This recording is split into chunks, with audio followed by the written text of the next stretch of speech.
that it messes up, and I don't want to mess up the show. So, I'll just do a dry intro, and yeah, I got to figure this out with StreamYard because it makes me upset.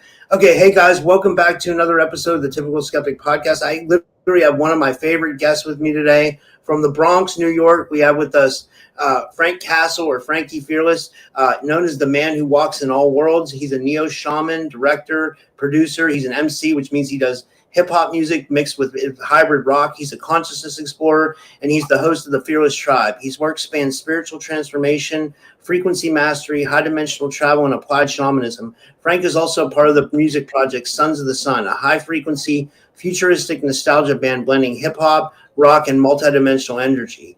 And, this episode is going to feature neo-shaman Frank diving into dimensional travel, high-frequency consciousness, shamanic transformation, timelines, soul level healing, and the metaphysics of walking in all worlds. We'll also talk about his music band, Sons of the Sun, channeling high-frequency energy through sound, and a lot more.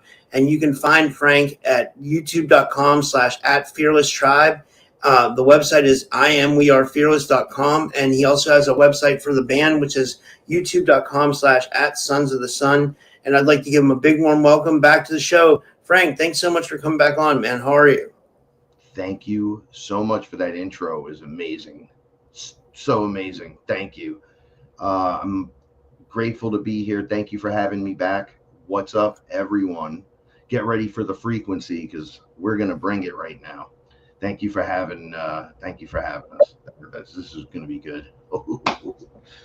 Shout outs to everyone in the chat room, by the way. What's up, everyone? Yeah, I'm going to share this as we're talking. I'm going to share this out a little bit. So if you see me looking, I'm going to share this a little bit more out. But what's been going on, Frank? What's new? I'm like down on the upside a little bit, but I'm feeling pretty good. The system kind of attacked me. I hate to be one to even speak like this. If those who know me, I usually just push through it and everything. But I've been demonetized. I've had strikes put on me by Empire Music, who for some reason thinks they have some ownership to songs I'm creating. And X has fully shadow banned me. And then we have a whole thing going with the Grok AI there, who figured it out and has been running the system. So I can't even go there for 48 hours. I can't use anything. So I'm just going to say this. Hey, guys, what's up? I'm Frank Castle. You're a sorcerer supreme. Your main man.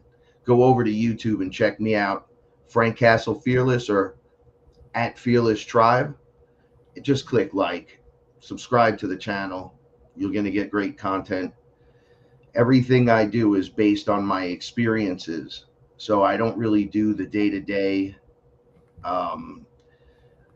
I don't channel and do all that stuff. I can do all that. I just speak on my experience from the plant medicines like ayahuasca, DMT, mushrooms, and then just everyday life, right? And how it mixes and blends together so we can go through this ascension process together. All the things I learn and experience, I bring back and we'll just drop it right there. I'm not selling a book. I'm not out on the tours. I'm a shaman. I work with people with ayahuasca and other plant medicines. I'm helpful with that. And if you check out the music, it's ultra high frequency for sure. All the information, all the gnosis, all the energy with the information that we've had up to this point, we're paying it all forward now because now we move into a new position. It's kind of something that I was telling Rob earlier about a vision I had just earlier tonight about him and all of you and everyone, how it becomes a central link because the trust factor in the untrue, we all see it. And we go, oh, this is terrible. And you can feel the frequency of the truth. You could see it in the face, in the eyes, in what you're trying to do, the intention behind it. And it becomes a hub, a very special place to be able to get that information from. So shout outs to Rob. Thanks, man. Thanks, man. You know, I think we all have a piece of the puzzle, right? That's what I try to say. I feel like everybody has somewhat of a piece of the puzzle. That's why I try to give people a platform. You know, it sucks though when some people are dishonest and they're putting on a story. You know what I mean? Like I can't help that. You know, but all I can help is giving people space and yeah. So, I mean, we're in weird times, right? Because it's like anybody can say anything. You know what I mean? I don't know. What do you Well, think? I think everyone wants to be part of the conversation at this point, regardless of what they're saying. They That's a just want good to be point. part of it, right? Because you're Yeah. hearing everything, which is this is the uncovering, the revealing of revelation. You see every stone turn over. So you're going to get every opinion. You're going to get the ultimate good guy. You're going to get the ultimate bad guy. You're going to get everything in between. You're going to get Yeah. all the unseen is going to be seen now. This is where it gets weird, right? So they tell you to observe, ground, meditate. If you take the time for you and just see what's happening around you. Your body should connect naturally and let you know where the truth lies. And if you feel fear, if you're in fear, right? So this is how they tell me. They're like, Frank, what were you used to be afraid of? Oh, I used to be afraid of sharks. Okay. Are you afraid of sharks now? I'm like, no. They're like, what did it take for you to get over your fear? I'm like, well, ayahuasca just showed me you're in the middle of the Bronx. There's no sharks. You need to be worried about the people that you live around rather than actual sharks. And the fear dissipated, opening up areas for me to breathe again. Like it was just gone. So it's like this internal function that puts these obstacles of fear in front of us. You have to remove it, right? So you have to beware of, on one end, the false alien stuff, and everyone's looking to the sky. I'm like, I learned this a long time ago. I took a hit of DMT, which was really just an awkward moment, and I walked outside and I said, I want to see the sky and the stars. And with that one giant hit, I heard, why? You're already there. And I was like, what does that mean? And they're like, every ET that you're looking up there, looking to find, is standing right next to you or around you in one way or another. They're already there, plus inner earth, plus so much stuff you're not aware of. But they have you looking in directions. So those agended directions could really be a problem, right? But the normies, and I hate to call it this, they need slow, or else when the UFOs land, it breaks their mind. And then those that are like heavily religious, it just like shatters the functioning. So my mother she went to visit my aunt. She said, yo, your aunt has this book I just started reading called the Book of Enoch. She wasn't reading it, said she couldn't get into it, but I'm loving this thing. And I said, well, where are you in it? And she told me, and I said, okay, before it goes any further, in your mind as you're reading it, what do you think these things are? Divine spirits from some heavenly dimension and that drop down and all kinds of weird stuff is going on? Or is it ETs? Just interchange them for a moment, right? While you read it. And she's like, whoa. Well, when you put it like that, how would you know? I'm like, right. So this is what I've learned shamanically. They taught me this. You're already everything. You don't need what's coming. It's coming because it's part of what's happening. But you are everything, and you're more ET than any ET out there. They're all here for you. Every ET story you hear that has to do with some kind of abduction experience or some kind of deception or some kind of terrible thing, it's because the creator being has so much to give to these things, to these other beings for some strange reason. They can't do what we do. We just haven't unlocked fully yet. Right? Yeah. So that's this moment. This is the walkthrough moment. Some of us got to pop off now. It's a random thing. You're not getting Jesus. You're getting the Christ consciousness randomly popping off in people as they hit the note in the song of life that they are currently singing. Trying to keep this as simple and as flowy as possible. Right? This is what's occurring. And they want you to look.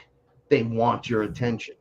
So when you give them the attention, you realize there's a lot of fear-based stuff, but it's also scripted because you're re-seeing a lot of the same methods and usage and things they've been doing the whole time. And it starts to seem like it's a play playing out.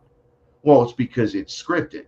It's been scripted since they took over whatever the original books were. They were rewritten so many times, it's disgusting, to fit a narrative that was going to play out over a long period of time. So it's meant to look a certain way. It's meant to go to a point to awaken as many people as possible. So we get away from that fainting goat syndrome and lack of spirit that the world seems to be having. There seems to be randos popping off in all directions, but just not a swath enough of those that are like letting it roar. Well, they got to see that can occur. The energy has to come in from the sun. We have to be allowed to be transformed. While everyone's looking at 3i Atlas, 3i Atlas is affecting the plasma energy in the fields everywhere it passes through. Whatever it is, doesn't matter. We can talk about that in a minute, but it's like just giving off this energy. Whatever that is going, it's mixing into everything. It gets into, I'm being literal, not very scientific right now, but it'll get into the sunbeam that hits you in the morning when you wake up and go, the sun. Well, at some point, that's going to be loaded with that information, substances, plasmic fields, whatever. And you're going to bathe in it. You're going to breathe it in, and you're going to transform in this space. We haven't been allowed to evolve properly because of the deception and takeover. They couldn't stop evolution, but they could slow it down. They can try and steer us into the other timeline. All right, I'm going to tell you how this goes, though, Rob. Check this out. They steer some into that timeline, and we go. In 1,000 years, those that went straight through the ascension process, they were, let's say, living in 4D and 5D, and things change and it becomes awesome.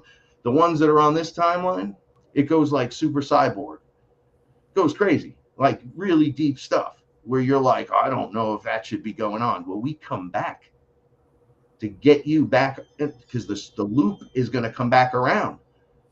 Think of it as a sacred timeline in Marvel. There's the one timeline that everyone wants to be on, but there's all these branches and stuff going all in directions. And they're trying to trim them and keep them down, steer it in a direction they want. These men out of time, watching what's in time. Don't let them. It's our job not to let them steer us into anything. We steer the ship. We don't give up the wheel to you. That's the thing. So this is an inside job. So this all comes from the inside. Wow, that's huge. Like I never thought about that like 3i Atlas was doing that much, but it probably is, right? It's literally sending energy and plasma and maybe bacteria and whatever else, and it's going to affect people differently. And I did kind of. Someone said that I was thinking about that. I was like, something's affecting the energy on the planet because like things have been a little bit weird. And then the full moon energy came, and it was just like shit just kind of popped off. You know what I mean? Like.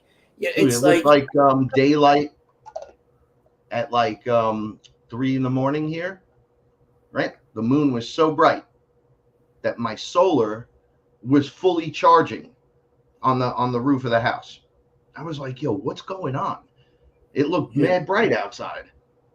I'm like, this energy is being directed directly at us, right on time, right on schedule. It's like you couldn't write a better script. It's divinely inspired almost, right? How could it be so perfect? Because it's all been written.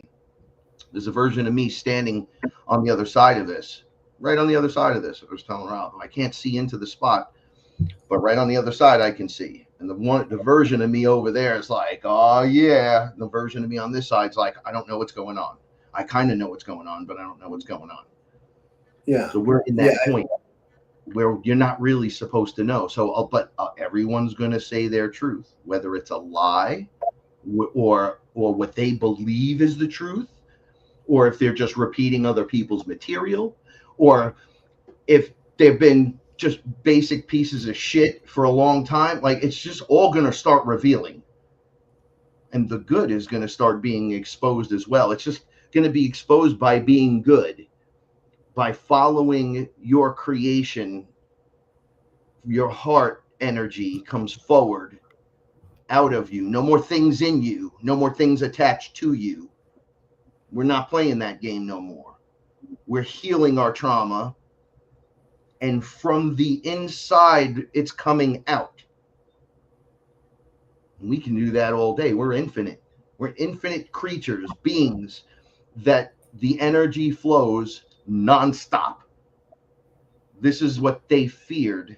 The reptilians said to me when I first had an encounter with them during a first time ceremony with clients. They came in the room on the third floor. They came right up to the window on this board. It was like a flat metal plate, and they came up to the window, walked right in. They were gigantic. And they said, I was like, "Are you going to eat us?" They were like, "No, we don't do that, but we're watching you. We're watchers. So we're going to stand here and watch you." So I'm like, "Oof, okay, well, why are you watching me? There's like 7 of you. There's almost not enough room in the condo to have the clients and you, and everyone's just staring at each other. What's going on here?" And they say, "Well, here's the problem, because you were cattle." I was like, "What?" They're like, "Yeah, we're not going to do nothing to you. We're not going to eat you. We don't do that no more. We're not allowed to interfere like that. But you are all doing psychedelics and you're having your little ceremony." And Frank's like, "Oh yeah, it's all good. Ayahuasca, I think it's going to help. Over here, that's cute. On this end, you are the biggest problem standing in our way." I'm like, "Me personally?" And they're like, "You and everyone like you." I'm like, "Oh, so there are others." "Oh yeah, there's others." And I'm like, "Oh, you're just telling me what's going on." So we're at the point where I'm the problem for all of that. It's all unveiling. All their targeted surveillance, their crushing shadow bands, their physical attacks on me, um, energetic attacks, your demons, your reptilians, your you pick it, they've sent it here. The ETs Yeah. that I dealt with, the abductions, I'm still here. And I'm here giving the information out. Feel the frequency. We're stronger than all of them combined.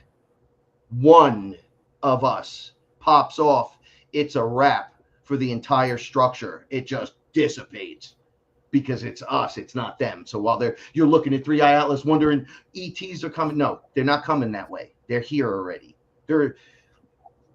Listen, you meditate enough and you go through your spiritual experiences enough, you'll know they're standing right next to you. There is no out there. The thing that's out there is doing something, and they don't want you to know exactly what it's doing. So you can't prepare for it, and you can't be secure in yourself. You need people like us, shows like this, and my show like Fearless, to have people telling you this is what's going on. It's traveling in the invisible. We have Wi-Fi. You don't see that, but you believe in it, right? Like, Yeah. it's there, it works. You're like, "Oh, okay." You're just like the phone. Just be like, "I'm connecting. I'm taking a deep breath, grounding. Go sit in the sun and ask your questions and listen for the answers. Hear it, connect to it, and you'll realize you've got this whole thing going on. You'll realize there's way more." I asked them once, Rob, to turn the lights on, right? This is a joke I have with them. "Yeah, you turn the lights on, everyone's here." So under mushrooms, they thought it'd be funny while I was sitting out on the back porch to activate that thought. So I was like, "Oh, it'd be funny if I turned the lights on." Bang. Everyone was sitting in the yard with me. I was like, "Oh, everyone's here from everywhere watching me sit here noticing them." And they were like, "Get used to it. Get used to it." And I was like, there's so many humanoid looking ones, but they're not human. Right? I had to like get the thought in my head. They're all here. They're not out there. Yeah, they can go out there and they fly around just like everything else. And they're interdimensional, which means they're just popping in and out. Boop, boop, boop, boop, boop, boop, boop. They're like, don't beat your head up with it. You're more than. This is the experiment with all their DNA in it, activating with the creator gene in it. Do you know what that means for the universal structure here? You're going to have a whole bunch of light bodies at some point, physical light body beings, creator beings, robes and all, running around, doing all kinds of great stuff. And then people are going to see that.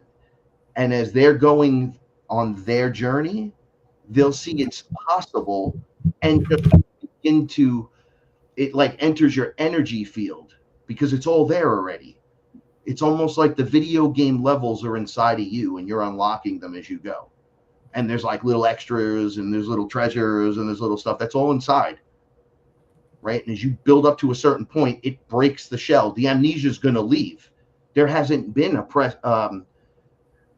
So they'll use technology against us. And many people will be like, of course, they're doing all this stuff. I go, yeah, but it's targeted now differently. It's not. The soul reincarnation trap, Rob, is gone. That's not there anymore. Is it really gone? You would almost have to like be like, no, it is, and then die and go there and then see that and go, oh yeah, it must be like that. Like all of that's being dealt with a long time now. Slowly, so bip, turned off. When Saturn's rings change, which they already are, those ring makers that people saw, they were making so everything's spinning on that like a record player. Everything's spinning, and then they're getting the sound frequency vibration they want you to suffer. And they were sending it at the moon. From the moon, they were sending it us. So we're just living in this energetic prison. Yes and no. You change the rings, you change the sound, you change the frequency. It's not a prison anymore. It just opens, boom, like a flower of life. You can't contain that. You can try, but it'll only go so long. There's a natural law. You're not allowed a certain amount of interference. You're not allowed to have these guys just run up into the streets on you. Reptilians from the underground just start running all over the streets. They can't have it. You're not allowed to do any of that. They're not allowed to come up and get you. That's why it all has to be done by choice. And they do rituals and sacrifices. It has to go down this chain of command so they can get involved. Just cut it off. That's Don't allow it. It'll change. You'll change it. It's you. You're the powerful one. You're the great connector, Rob, bringing everyone together. So you're like a giant magnet bringing awesome other people. You're drawing them to you and then allowing them to send out a frequency of truth. Right? Or their perspective. We have to take the puzzle pieces and put them together. I got to take what you've learned and what I've learned and what they've learned and what everyone here has learned and go, okay, let me look at the whole thing. What do I know internally to be? That's my piece. And it needs to shift and become malleable to meet the other pieces. Because a lot of this stuff is stacked in layers because it's holographic in nature.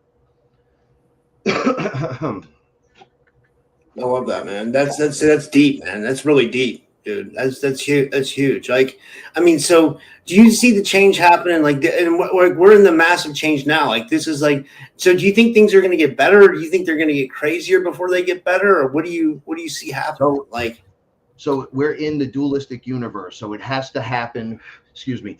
Both have to happen. You have to get the greatest content and the greatest uncontent all at the same time. So as one flower blooms, one's gonna go away for winter. die off. You're going to see it Yeah. all. There is no, so as this, I don't know how the split occurs. I can see the timelines. So how do I explain this? So I can see up and down in density. So when I'm like focus, boom, show me the timeline. There it is. This is where I'm at. I could see it go, and then it splits. They show me the split. It's like a big energetic thing, while ours is massive, going like straight up. And then eventually this loops back around and meets us. And that's where we all have to kind of work together again with all that new knowledge to make the whole thing one big, awesome timeline. But I don't know how it splits, but I can see the two trains, let's say, riding alongside each other, and we're all choosing to be in different cars. So everyone's jumping back and forth because some things you feel like this and some things you feel like that. This will draw you this direction, this will draw you that direction. So many have not made the choice, where many have made the choice. So they're like, well, I'm just over in the front of the train. I'm ahead of it, like just riding with into that platform. I'm not jumping back and forth any longer. I can't be involved with the politics. I can't be involved with the spiritual community. I can't be involved with the UFO community, but I still have to take my information and mix it into the whole. Everyone still needs a dose of that frequency, which is me. Just like the people next to you need your frequency as well. You'll notice the black sheep of the family will start becoming the superstars at this point. Right? All the things we said, all the conspiracy songs that we did, I did in my group 25 years ago in Heist Click. When I had a 20-year career with it. I played at the Liberty Bell. They hired at all the truth shows. I was with all the big acts and all the big names. We were all there. And we didn't do a lot of conspiracy songs. We had like one or two on each album. By the third or fourth, it was the fourth album. The whole album it was called Heist Click the Conspiracy, because we couldn't stay away from it. They were hiring us for the 2 songs here, 3 songs here, the remix of that song. So it was just, I was like, wow, this is getting out of control now. Right. And they're like, well, you guys are all conspiracy theories. All those theories are now true. So you go into any of those songs that were logged in 20 years ago, talking about the government, politics, life itself, all the crazy things that are happening, all that Puff Daddy stuff. Dude, I played football for Fordham Prep, and we had beef with Mount, and Mount St. Michael had Puffy, and Puffy was on the sideline, and we knew back then he was a problem. We used to make fun of him. This is a long time ago. We're talking about, I was like 16 or 17 years old, right? To grow up. What was he doing back then? Was he like a go-getter back then? But he was like, I don't want to. So we were all like testosterone athletes, and he was very feminine, but he would get you whatever you want. Yeah. So he was a target. He was like a gay water boy. Everyone. And he can get you anything. Like if you wanted to smoke weed back then, you'd go to right. If he's standing there, you yo. You'll have weed in 2 seconds. Take you in directions you wouldn't even know. Like he was one of those guys. Like anything you want, I can do. I can help. He knew everyone. But we used to make fun of him. My specific school, we didn't like Mount St. Michael at all. They were pretty good football team, but so Puffy went to a Catholic school. Puffy went to a Catholic school. So I'm pretty sure he was a Mount guy. So we grew up, and then we went signed to Def Jam for 16 weeks. Jay-Z's in charge. It was the day he became president, and they brought him to the studio. We were in the studio. We were like, whoa, this is crazy. We were there for all that. All the stuff that they tell you with Puffy and Jay-Z, all that stuff is true. I busted them before I knew that you can put, I only heard you could put demons in the masters, right? Like I never really thought anyone did that. Maybe back in the day, the satanic cults and whatever. Like, I'm like, well, I just wasn't where I was at, but I came out and was part of one of their little ceremonies. And then I was like, what is going on here? And they were like, shh. And I walked right up. I saw the altar. It was like purple and goldy. They had upside down crosses. They had the masters. They had robes. And I was going, who taught you this? I want to know who taught you. I work with you guys all day, every day for 2 weeks now. Every day I'm here. I'm here all weird hours of the night. Who taught you that? You don't know your ass from your elbow. And I was screaming and they just dragged me out. My brother, he had something different happen. He's a lot smaller than me, although now he's pretty jacked. They try to get him to take his clothes off and get dressed in this like weird prison jumpsuit. And they had like weird colors, different colors. They were going to give them to all of us, apparently, but went to him first. And they cornered him down in the studio in the back corner. And then we were all coming in to record and we were all happy and coming in. And we caught this guy like trying to get my brother to take his clothes off. And my brother, yo, holy shit, that's crazy. Dude, it was right there. The guy was huge. He was one of our security guys. And he didn't have his gun with him, right?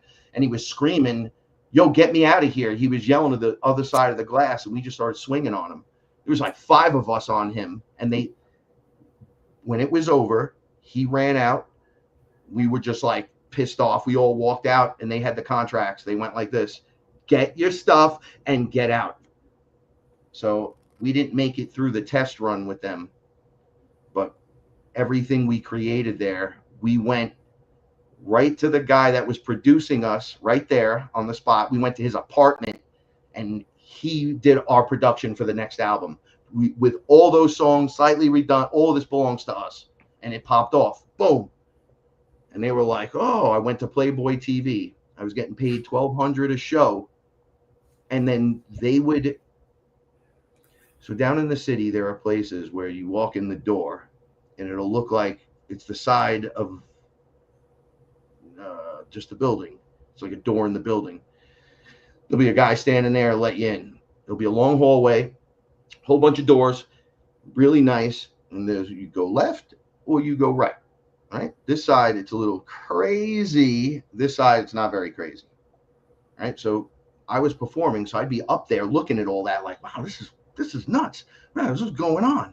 Oh, I'm at Playboy TV. I'm at Miss Lola's house. This is great. No one would have ever thought I was here. Went up on stage, performed a song. It was awesome. And then a couple of hundred people. There's a giant stage inside this building. It was the craziest place. 2 floors, blow up. I was going to say, I always tell people that, like, New York's like Gotham City. I always tell people Pittsburgh's like Gotham City, but New York is really like Gotham City. They all started getting busy.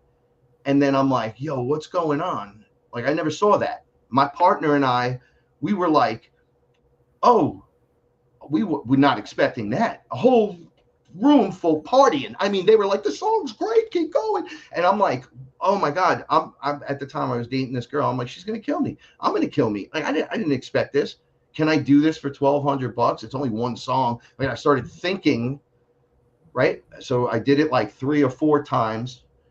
And then I moved into another angle.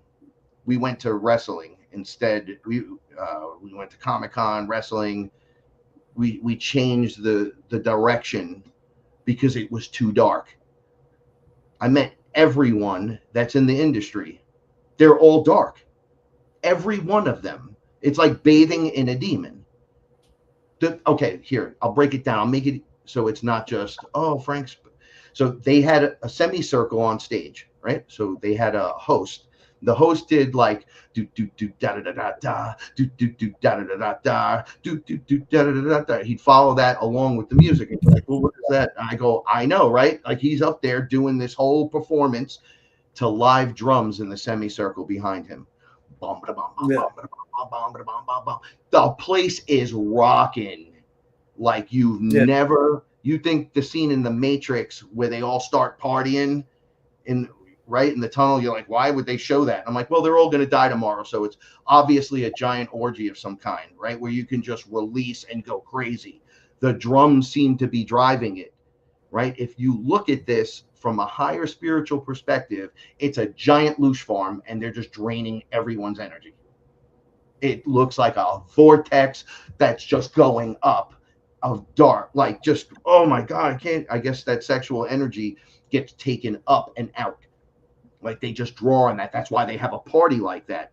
I'm like, everything changes. The frequency changes, the smell changes, the vibration changes. I'm like, none of my songs are like that. Like I can't, right? Like I had to walk away from that, even though it was a steady paycheck. I'm like, man, we only have to do these like twice a month, 2-3 times a month. We don't even got to touch nobody or be involved. Just being there was disgusting. Yeah. There were I mean, famous people that walked out. There were like famous people there. I was there with and Reggie Noble was there, Redman, right? So oh wow. yeah. So he was hanging out, smoking, and I came over to the VIP area and sat down next to him, looked at him, was smoking my own blunt. I was with the girl I was with. Miss Lola was right next to me. She was a friend of ours, right? And her husband was the guy doing the on stage, and she looked like she was just soaking it in. And then I looked over at him, and he's like, dude, I don't think I could stay here. I said, we're leaving. So if we're going to leave, we should all just go at the same time. He's like, oh, where's your boys? And I said, I'm here with one other person, that kid right there. And he's deathly afraid of everything that's going on here right now. He feels like every girl's trying to take advantage of him and every guy. You know, there's hundreds of people here. Hundreds. Like, it's out of control. He's like, yeah, I can't do this. And we were pretty gangster. I've done some shows that were crazy. They were like Motley Crue concerts, and just never like that. Not that's just something different. It turns the party into that. Instead of keeping the party alive, you just do that instead, I guess. So I've witnessed all of that. We came out of that, and I'm like, man, we've been singing about this stuff. It's in our songs that this stuff is there, and here we are in it. Now what? It's like, well, we don't want this. My brother was like, I'm out.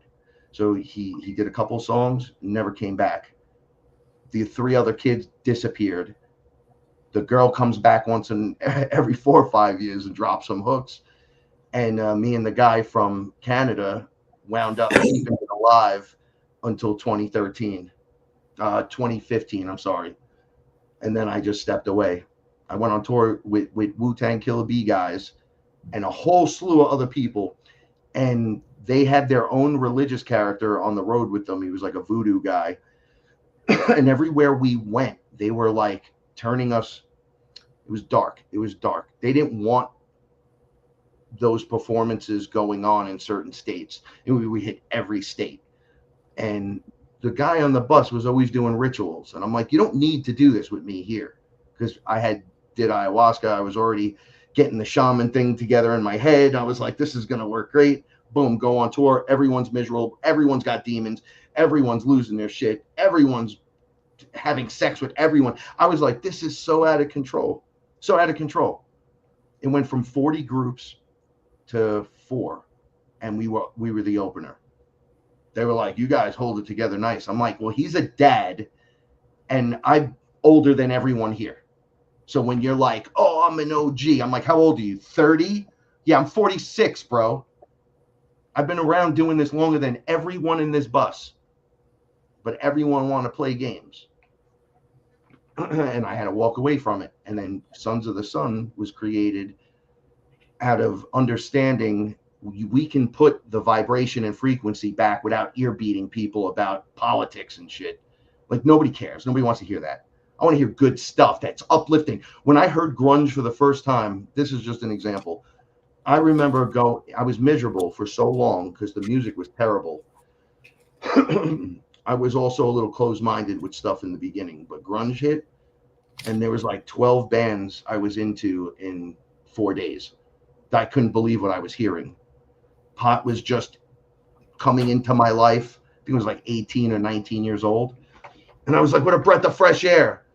And all I can see is like a second coming of like, not of grunge, but of the grassroots creator beings doing music and entertainment, everything. The whole time that we've not been allowed to be really privileged of because we're all swimming in this giant digital ocean that we can't seem to get a grip on. Some of us leak out and we're like, yeah, we like them. And a whole bunch don't. But it's starting to go. So with Sons, everything started going in high frequency directions, right? You're like, well, name one thing. It's like, dude, we got played on FM radio a bunch of times, and these guys in the Hudson Valley love us, and they keep playing us on the radio station. So as long as they keep jamming it, it's like we're already on the radio, but nobody's ever heard. You got to be up here doing that. Or when they playing me in Vermont and I'm doing the radio show, but it's leaking out in all directions. It's still being recorded and put there. They're using the music and the different faces, so it's not going to be Puff Daddy and Jay-Z and Eminem anymore. It's not going to be none of those Little Pumps and Little Gig and Little Dummy. None of them. That's all demonic weirdo stuff. And the other group is satanic. And you're going to know who they are between the clones and drones and fake. It's all fake. And then you're going to get a dose of real. Just a real heart. And you're going to go, wow, I want more of that. And all of a sudden, boom, the algorithm's going to start feeding it to you. Because you're the creator. It's relying on you to use your intent to not just keep mixing everything in with what the system was giving you the entire time. They were dictating to us what they were doing. That's not going to happen anymore. It's going to be completely different. That's amazing. That's amazing. Yeah. Did you ever meet Killer Priest when you were on the road too? Like, he's got a big channel now on YouTube. It seems like he's like taking off. No, but that would have been nice. I would have liked to meet him. I met Prodigy and Havoc, and I got to a fight with Prodigy. Prodigy was. I was gonna say he was like fight with him in 3 seconds. 3 seconds. Wow. He was smoking dust blunts. Yeah, so he was smoking that in the studio, and I came in. We were trying out for a group called Droit Moral. They were like a rock band that wanted 3 MCs to be part of the group. So it would have been like bass, drums, guitar, keyboard, 3 MCs, right? So we had like 6 guys with us, but only 3 of us went up. I go in, I see Havoc. I'm like, yo, what's up? His boy sees me, Prodigy. He blows it right in my face. I was immediately fucked up. Immediately. I was like, it was such a big cloud. I was like, what is that smell? I was like, yo, you want to get fucked up? So I was like trying to just muff his face, like, you know, like one of those things. And there was lawyers there, a lot of girls. And LL Cool J was there with Jam Master Jay. Right? So they were like, yo, come over here. And I was like, oh my God, this is the first time I'm meeting anyone. It's the first time I'm going to rhyme in public. And they said, listen, take that anger. Don't pay any attention to him and go up there and do this. And I said, yo, man, it's my first time ever doing this. And he's like, live? I go, no, ever. And he's like, wait, you've never done this before? And I go, no. And I went up on stage, and all my friends knew what they were doing. But I started everything off. I was doing like this anthem thing, and then I had a couple of cool lines, and then I set them up to go off, and then they were like, yo, could you guys do that again? I'm like, well, we got some more stuff. And I had one more thing. It was like 8 bars. So I did that twice, got everybody amped up. The other 2 guys went. It was great. And I said, what a beautiful experience when I left there. Never meet your heroes. I wanted to punch Prodigy my whole career.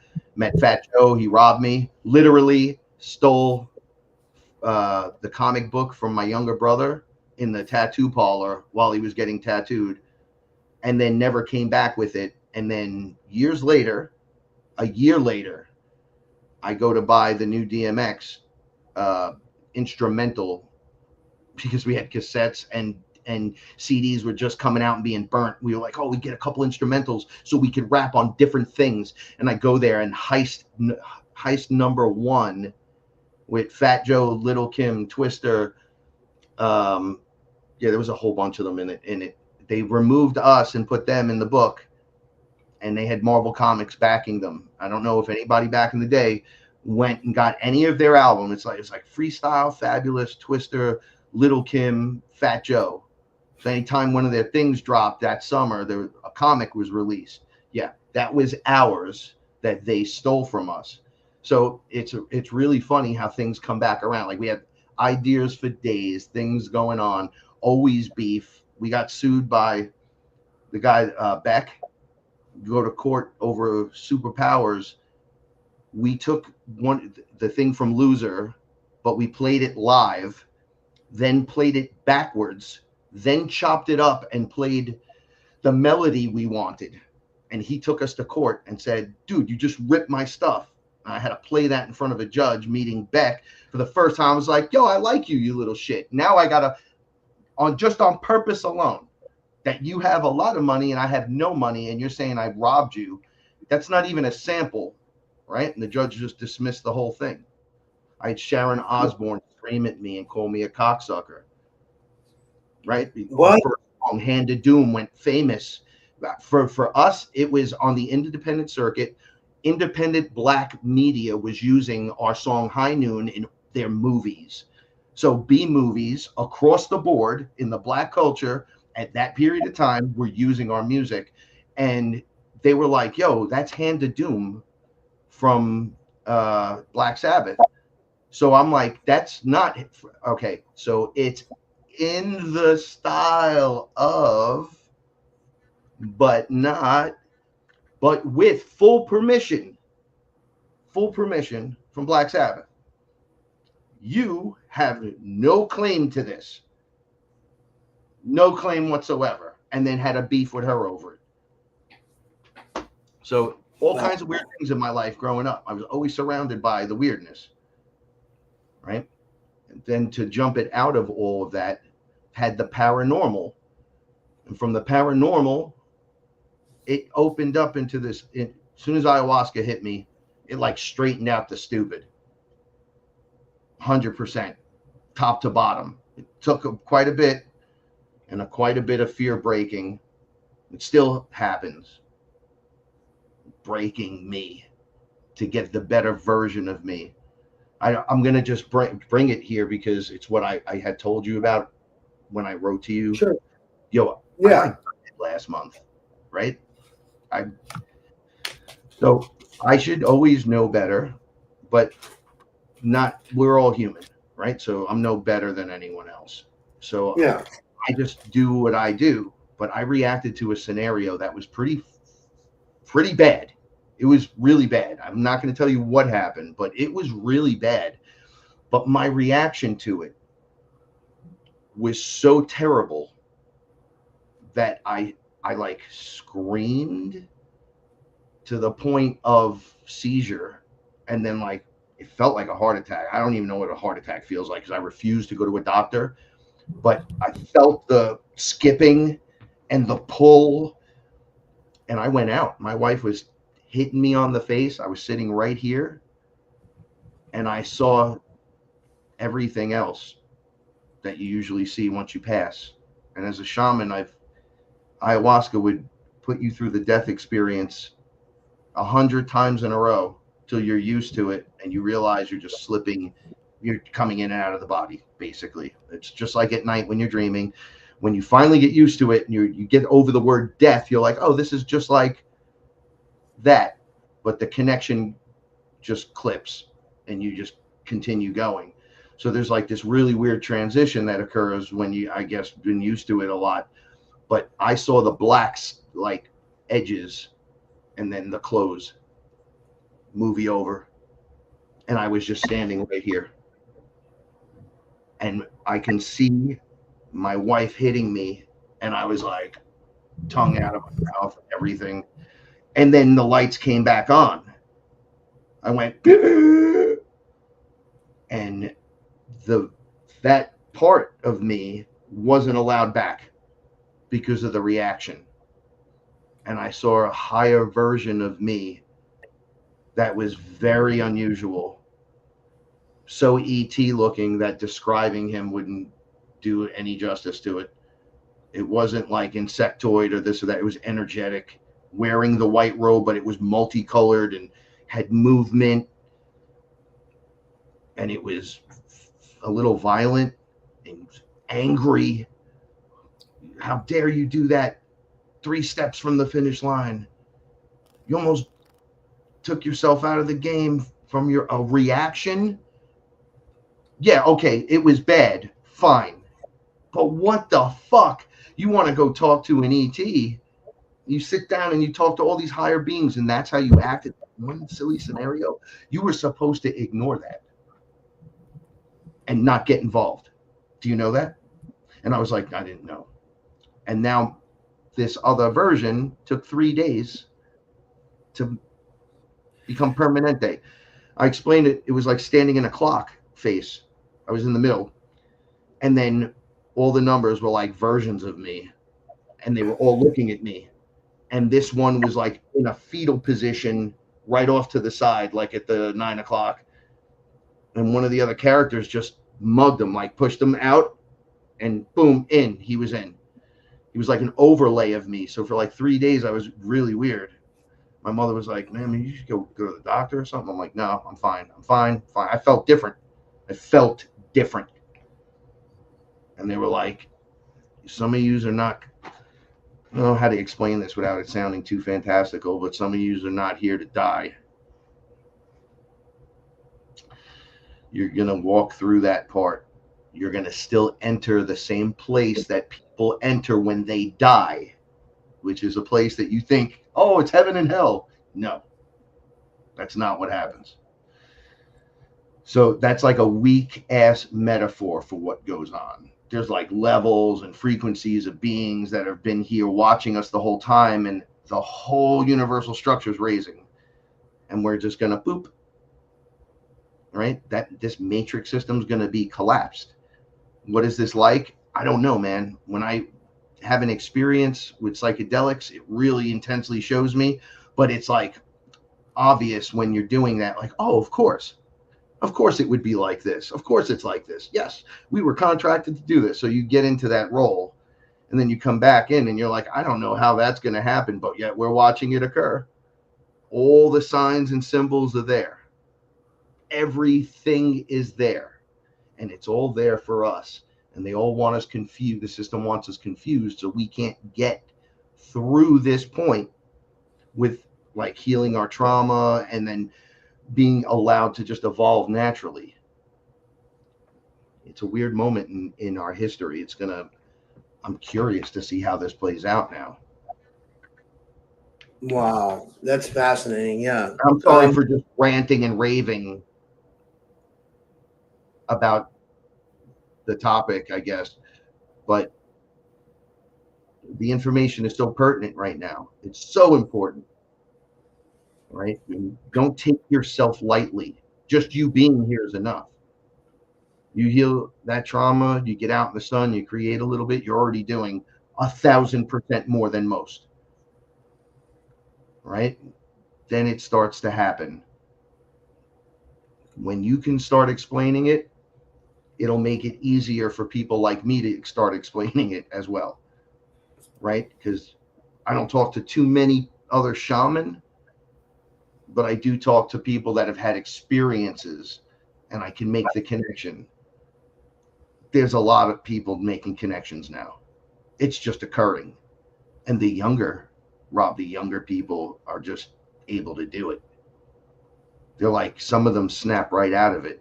We see all the dummies on Twitter or X online wanting to be communists and socialists and Marxists. We see all that, but we don't see all the kids that are homeschooled that are like, these kids are dummies. Like they're so dumb we don't even consider them except a threat to intelligence later in life, which is why we're homeschooled. Like they understand that at a young age. They come in open, meditating daily, explaining to their parents what's happening, right? So there's going to be a point where you're going to explain the top physics stuff to the kids.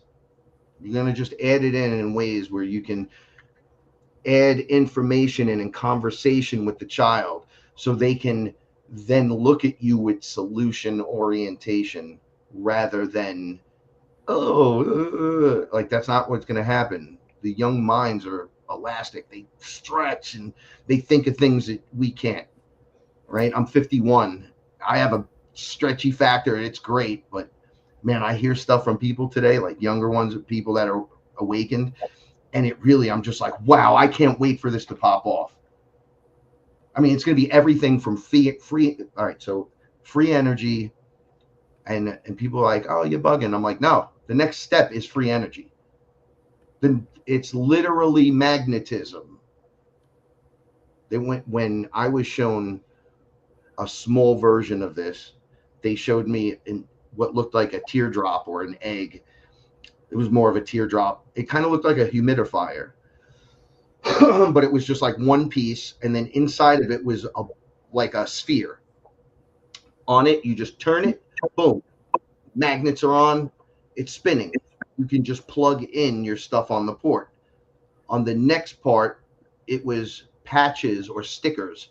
You would unplug your plug on, let's say, your monitor here, and then you'd put the sticker over where the plug-in would go, and then you just turn on this device, and wirelessly energy in the room would go to that, and it would collect it. That's next. Flying cars. People are like, oh, yeah, whatever. I'm like, okay, so Uber in California is already trying to figure out. They already have the cars. They have the whole thing ready to go. It's the FAA shit, right? Where you can do this. Like, can you fly through the city? Like, that might not be so. Like, is the AI ready for that? And they have the infrastructure ready to go. And that's Uber. So if you don't think they have this ready to go, it's ready. Oh, it's ready.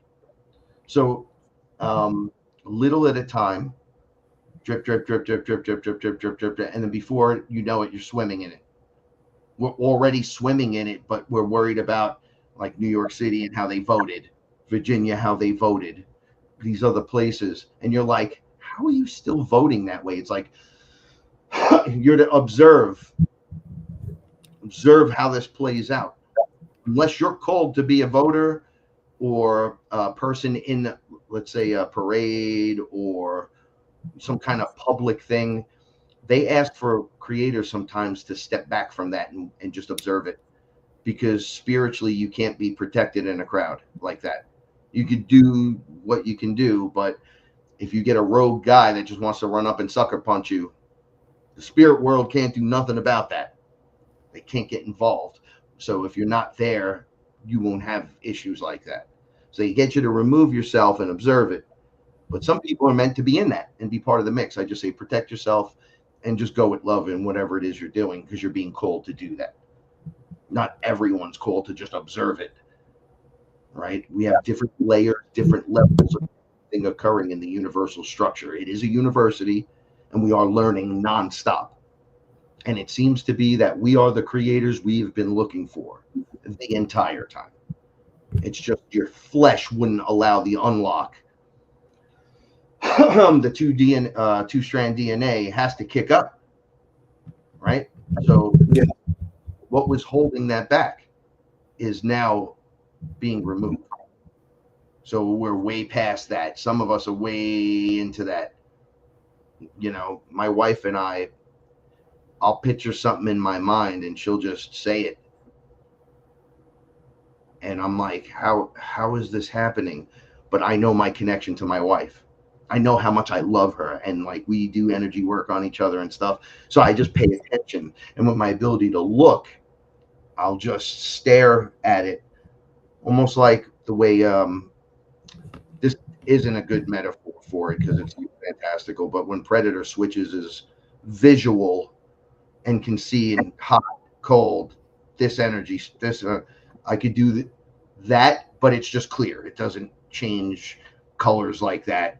It'll just be a clear visual. But I can figure out which layer it's in pretty quickly. Wow, dude, this is amazing. The energy. I'm sorry, you'll see the energy flow, or like it looks like a figure eight from me to her. So all these connections are going live, and it's just not that I can see all that. It's like I could really see it now. The levels where the ETs would be looking in at us, they're not on levels anymore, like looking in at us. They're standing right next to us, which means we're matching them. So they're going to get a point where the rubber meets the road, and your physical eyes are going to see what has been in front of them the whole time, but just slightly out of the the light frequency your eyes could pick up. Right? So just a little bit more and you're there. Now, what happens to you when you get there? That's a whole other thing. You have to prepare. Can't go in there with a trauma bond. That version of me last month couldn't have gone there. Obviously, if you could lash out like that still, you are not ready, and you will not be allowed to join in the fun in the reindeer game. Sorry, kid. The adult has to take over right now. And it's just higher versions of you being allowed access to your framework, your flesh suit, raising the quality of the flesh suit. It's not really meant to die. You're not meant to die. That's all part of the fear spiral circle. And they'll say, well, it's the cycle of life. It's like you with 12-strand DNA activation don't die. You just keep the suit. And then when you reach a higher level, you don't need it no more. But you can have it back anytime you want it. Or you can have that. Or you can do that. That we've never experienced this part. It sounds fantastical, but we were never allowed to because it's too powerful. But the experiment was to go off. Like these Anunnaki characters that left us, that built the body and then left and took off or whatever, they didn't really leave. They flew out to the sun. Think of it as a coffee run for them. Yeah. They come back, all this interference occurred. And you're like, oh, and everyone's claiming DNA.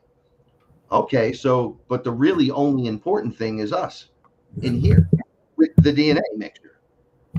We have become that which you were hoping successfully happened.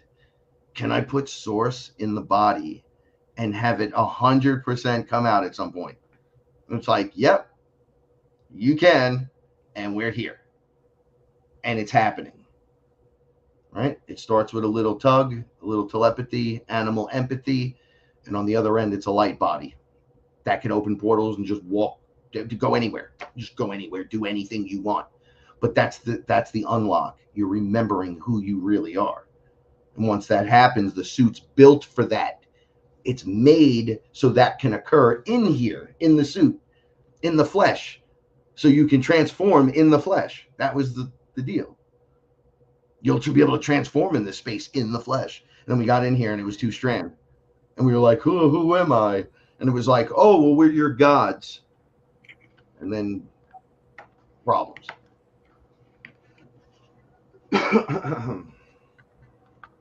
Wow. This is intense stuff, Frank. This is amazing. This is a great talk, honestly. So yes. A lot of powerful stuff. Every time you come on, you bring it. Yeah. I need to get the message out when it's time to have the message come out. It just seems to line up exactly when it needs to. Right? It's gotten so deep, no matter how much they scar me, the message still goes. So that's what's important. That's what's important in this whole thing. Because what you do with that, you just resonate with the part that resonates and get rid of the rest and go on with your life and add that like a puzzle piece and continue. And that is what sets off what looks like random people popping off, but it's really not random. Source knows, right? And then we have the amnesia and it starts to leave. You had to have source makes me laugh. You had to have the amnesia, or the enemy would have read your mind and you would have known places and times and dates and how to thwart us. So they would have just abducted all of you, read all your minds, saw the plan on the table, the exact way we're doing it, and then boom, done. And he's like, no. So it comes off random. We use their what they did to you as something back on them.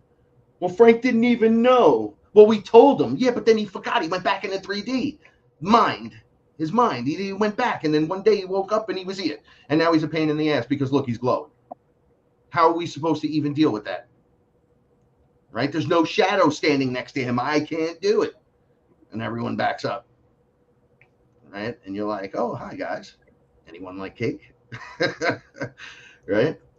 So we learn, like in the beginning, it's scary. Then you learn your light sword, and then you swing the light sword at everything until you learn that if you keep picking that thing up and using it, somebody's going to pick up a weapon and use it against you. Like that's how this place is meant to go. So now that there's no demons around you because you stabbed everything with your light sword, you can put it away. You don't need to do that. You're too powerful. You got to come up with something better. Right? And then I was like, birthday cake. Everyone likes cake, right? And I find it funny when clowns hit people in the face with cake. I would laugh nonstop as a kid. I know it's stupid, but then I think of the cake. The cake has everything that you need in the recipe to make this beautiful layered cake. And it's going to taste a certain way and have the ingredients set in there, done at the right time, so it can create these layers. And I just think, put me in the cake. Everything that would be in the sword, but the sword is angry. It's like, stab you, I slash you, I'm protecting, I'm defending. The cake is just, hey guy, how you doing? Smooth. Now you got cake all over your face. What are you going to do about it? Nothing, because now you're covered in it. Right? And I'm like, oh, this works great. Yeah, now you don't have to, you can still be a warrior and not have war. Because war is going to be drawn to you. Magnetically, you will draw to you that which you are constantly in. So if you're swinging your sword, you're bringing it. Sword fighters will show up. But if you start going a different direction with it, you'll go, oh, I'm now drawing in people and experiences that are beautiful. Where I thought life was at the end of the road, when it was re-shown to me proper, it was like a brand new day started. It's all real. Not some of it, all of it. You get the aliens, you get the Smurfs, you get the ETs, you get the extraterrestrial, you get the extra testicle, you get the Juggernaut, you get Batman, you get Robin, you get the demons and the angels and the Smurfs and the snorkels, and they're all there. Everyone is there. Bigfoot, they're all there. Where's your focus? Some are focused this way, some are focused that way. But obviously something's going on a lot bigger than any of the individual. Just because it's all real. And every story comes from a little bit of truth. You notice as Hollywood goes, they're just ripping us off. And somebody saying something about Sorcerer Supreme, because I like to just designate myself Sorcerer Supreme as a goof. But my brother once said something to me. Really? Does Marvel get their paycheck? I said, you know, I was doing that before the movie, right? I've been around way longer than the movie, calling myself that, right? Because we've been here, we're unlocking, we're ready, we're rocking and rolling, and we have to add the metaphors that are going to work for us. We have to come through and resonate at a certain direction. If I came out in a suit and tie and acted the way I really act, you'd be like, what's wrong with this guy? He's not being his real self. Right. That's why I'm here in a t-shirt and a fucking haven't shaved in a month. Because the truth has to come out. I'm not fighting for famous who's right more times. No, you need to work on yourself on that part and make yourself, because none of these individual guys are going to make you ascend, or will the information will be helpful. It'll be interesting, but you got to do something with it. And it's like, well, what about the Lyrians? It's like, dude, what the fuck has Illyrian done for you? How does that help your ascension to know about wars that take place in other galaxies or in this galaxy that we just didn't know about? Other than cool story, what relevance does it have to ascension that will help you right meow? Right? And people get like, it's like, yeah, the hard work sucks. However, when you go through that, you become more, so much more, where you resonate at such a higher frequency that the same things that have been around you your whole life now look totally different. You're like, oh, I can't believe I had this all around me my whole life, and I didn't even recognize it or realize it. You know, when as you go through the ascension and you pop off, you become more to everyone else because you're giving all of that off. It's like you're teaching just through the way you live.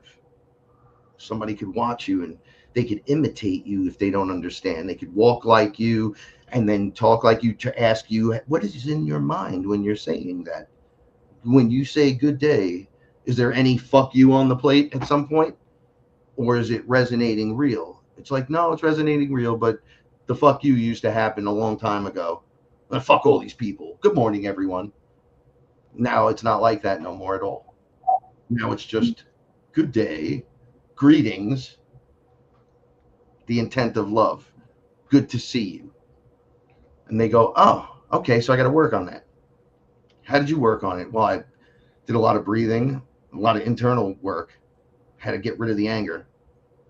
Had to crush it. Had to get rid of it. Had to let it go. Had it be taken from me. I had to ask that others would help me because it was too hard.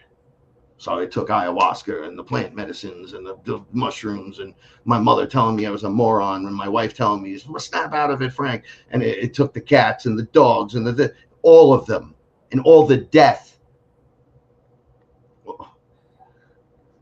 all of it, to walk through it, to be here, just so I can be me. So I know it's hard. And I know we want ETs and the world to change overnight. It changes right here. The more you get right with yourself and open up, the more that good stuff happens. It's just the way it happens, right? When you open your flower of life and you start glowing or resonating and you're grounding, you're bringing that into reality over what they want you to bring in. Like, ooh, war, more war, more money disappearing. You're like, bro, get the fuck out of here with that. Nobody wants that anymore. We see right through it. Get lost. This is a pretty simple thing now. But everyone's going to reveal their card. So from now through the static point, you're going to see everyone's card. You're going to see the heart or the heartless. All right. You see what they're doing in Nigeria, right? They're just digging giant holes and throwing communities in them and then burying them. You're bugging. You're bugging the fuck out right now. Right? There's just too much. So backing off or getting involved, the choice is yours. Those that choose to observe, go inside, really get a good grip on what you are, what you're doing here, why you've come to this point. I can tell you just from my direction, looking at everyone wants to be here right now. This is good. Something grand is about to happen beyond anything that we're used to. And on the other end of that is like glory. I don't want to give false promises. Well, it'll be this, it'll be that. It's going to be fucking glorious. But you got to get there. You have to get there. You have to survive this part. It's best when you're walking through the wormhole that you don't get overtly comfortable, because many things can happen. You want to decorate the walls, that's fine. You want to watch some shows and do some shit, that's cool. Just remember, you sit down and forget you're in that tunnel, you're still moving. You haven't got the full preparation ready. Only you will know what your preparation is and what you need. My wife would say, just us being here is plenty. Just be good, be kind. You know, just be easy. There's a lot of shit going on. Don't be so quick to judge everyone and rule everything out. But you can still make jokes and be you. Just be calm a little bit. Drive it home. We're about to meet our cosmic brothers, right? There's going to be a lot going on and a lot of deception. So much information. You do SSP stuff, right? Yeah. All right. There's going to be so much shit that comes out. When I'm wasn't part of like the 20 and back or none of that stuff, right? But I've traveled to like the bases, and I've seen straight up Nazis, like real Nazis. in space with lizards and regular men, just regular people. I'm like, some of them know we exist, and some of them, like that Shyamalan movie where everybody lived in that one area and they didn't know there was a bigger world, like they couldn't go out beyond the fence. I remember that. Was that what, if you forget what that was called? That was a good movie. That was dude, crazy. Shyamalan was a little bit back in like the early 2000s. Like, dude, he was like the, you know. The end of the movie, I don't want to ruin it, but she walks out into the road and sees a car and she's like It turned out they were in Central Park, right? They were like living in Central Park or something like that. They were cordoned off, and they would make the gate go a little further when the people started. They needed the space. They would just make it a little further, and then finally someone wasn't afraid, and they just went past the fence. Yo, do you remember why all those people did that? They show at the end of the movie that all those people had like experiences where like someone in their family got raped or someone in their family got killed by a drunk driver, and they just wanted to separate from society. So they were raising kids. That movie was so good. I remember that they were raising kids like and not even telling them that what like their past, like anything that they were raising them like that this was their society and that was it, and there was no outside world. That was a fantastic movie. Yeah, it was scary though when you think about it, because thank you, Sam. Yeah, you know they're doing those experiments in tons of places, taking people and just putting them there. After one round of birth, you no longer know if you separate people from the children. Those children have no clue what's going on, and you can tell them anything. On the dark side of the moon, there's a base, and on the base, they do not know Earth is inhabited. They think it's literally destroyed or uninhabitable or whatever. But there's all these people there. They just never see us. Yeah. So and we being never see told, just like in 1982, where they tell you, oh, today we're fighting China, tomorrow we're fighting Russia, today we're being bombed, tomorrow we're bombing that, like. And they're just hearing that on the broadcast, and then they'll send a missile at a wall just so people are like, oh, there was a missile, but there was no war. All those people were all really together against all of humanity. It was like a high table scenario where Russia, China, and the US were all really got along, but Dude, all people were brainwashed that they were at war all the time. So you have to be behind the fence. I got to tell you this. So Kitsilile in the audience, he wrote a question. It sounds funny the way I'll read it the way he said. He said, "Who's in charge of this?" You know, and it's a good thing. It's like, who is in charge? I mean, we want to say it's the CIA or it's off-world Germans or it's like, you know, Solar Warden, or but like somebody has to be in charge of this. And it's like, is Trump privy to this shit? Because you're right, it's actually going on, you know. And then another thing I was going to say is when some of these people go up there from Earth, you know, because they do get, you know, I think the human trafficking thing's real and like people get taken up there and all that. So they have to know we exist, right? But like, I don't know. What do you think? I mean, you think DNA has everything in it that anything it's worth more than everything. So it's the biggest commodity. Right, so taking and trafficking and dealing in that, whether it's on one end for eating them, lack of putting them in fear, getting them to loosh, and then eating them and doing terrible things to them, and then doing it all the way to the end of working with us. It's a scale, like not just one thing happens. There's things everywhere, different styles. Sex is a big commodity too. Sex is a huge commodity. I mean, I'm guessing, you know, because they for some reason aliens love Earth women, you know, which is I can see why I love Earth women too. I think we both, the two of us, can speak for everyone in the universal structure and say that Earth women are just hot. But they definitely are. They definitely are. I love it. You know, they're beautiful creatures. That's why everybody wants them. But you're also powerful. Think of the motherly aspect of the sacred feminine and how powerful that can be.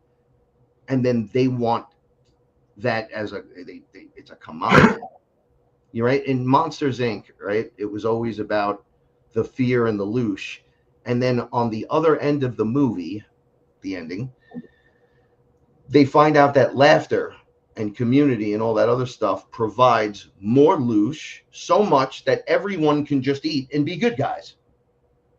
Because everyone starts having a good time, and then the meters just start going off in all directions. That's us unlocking and now going, I'm not afraid of the guy in the closet, because that was a figment of my imagination, whether it was had some basis in some kind of trauma, whatever. You open the closet, it's not there. I could now laugh at the world. I don't have this baggage anymore. And then the true feeling good and the yeah, it's such an enjoyable laughter gives off more than anyone can handle. You know, I'm privileged to work in a sphere that Toth is in, right? Tahuti. So I said to him, hey, I noticed when I come here, that version of me is already here. It's like my consciousness kind of just jumps in. And now I'm like, oh, the guy in the robe, the white robe version of me, the light body. So, but I come in with Frank's mentality sometimes, and I'm like, oh, look where I am. Oh, look at this. Oh, look who it is. I go, hey, you know, big guy, I noticed there's only one creator fully unlocked on each sphere. And the spheres look like a string of pearls when they're out doing things, like they're always lined together or doing circles or semicircles around something. They were doing it around semicircle around the sun, dispersing energy coming right out of the sun, pointed right at us. So they were like dispersing it. So I said, I notice when I get excited in the light body, this energy jumps off of me, kind of dissipates, but the ship looks like it's using that. He's like, well, you're infinite, right? And I'm like, yep. He goes, so you know, an unlocked creator, one, just one, in the whole universal structure is huge. Imagine the light bot, like you'd be like really Space Jesus. You like just think about it on like, wow, there's one guy in the whole universe and he could do anything. And he's like, so we only need one of you on each ship. It's enough to power everything on the ship. And then the ship has its own function, the sphere itself, the way it uses energy, so it doesn't drain you. But when you boof and that energy goes up, instead of enemies eating your loosh, it powers the ship, as well as does this. And I'm like, yeah, I've noticed that. So you only have one? He goes, no, we have one assigned to each ship. Why do you think you keep coming back here working with me every time? And I go, I work on the ship. And he goes, you see that lovely symbol that every time you show up, you're like, damn, that symbol is cool. You go stand on it and it lights up. That's your symbol. You work right in that spot. You come in here and then do whatever it is you need to do. We all work together here. And the last time I was there, they were walking 2 by 2, female, male, or however the designation of was the creature. There was 2 of them. And they were walking them into a white light. It was just a white light, like a sphere of white light. And they were all in line. They do one at a time, two at a time. Boom. They go in and they would see everything that's going on that they were kind of messing up. They were allowed to review it. It was all kinds of creatures. And then they would, I don't know, I would say they would conscious up a little bit, because there were some really bad creatures there, and they came out as sad as a creature can be for realizing what it's done in its own life. So it had to do with whatever it was going on. It was having like self-reviews after it walking into the light. They'd only be in there a moment, but I was able to see what they were doing. I saw the flashes of their lives. And I'm like, oh, that's interesting. You guys are showing them that. And they're like, yeah, we're not here to judge. You all judge yourself. So we're just helping them correct some stuff.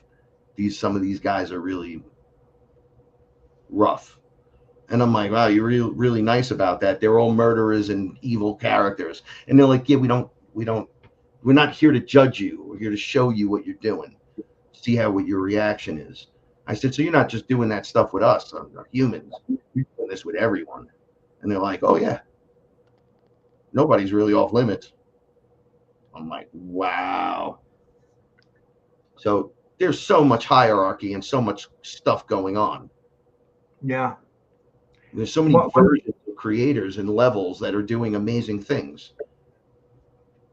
Yeah. One thing I wanted to point out, Frank, was, I've talked to Rock Castaldo about this. He said that you and him have been doing this for a long time and involved in this community, and I know you guys used to be on Truth Frequency Radio. For the audience that don't know who that was owned by Chris Geo from Beyond the Veil. I still watch Chris's live streams. I'm a fan of Chris, And, I just wanted to point that out, that you've been doing this and you were part of Truth Frequency Network or Truth Frequency Radio, and you've been involved in this community for a long time. You've been putting your time in. Like, Chris, you know what's going on. To come forward. He was the one that I drank ayahuasca with, stayed at his house. A lot of people know me now as not talking to him, but that's fine.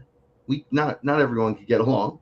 It's fine. Yeah. The information is what is important.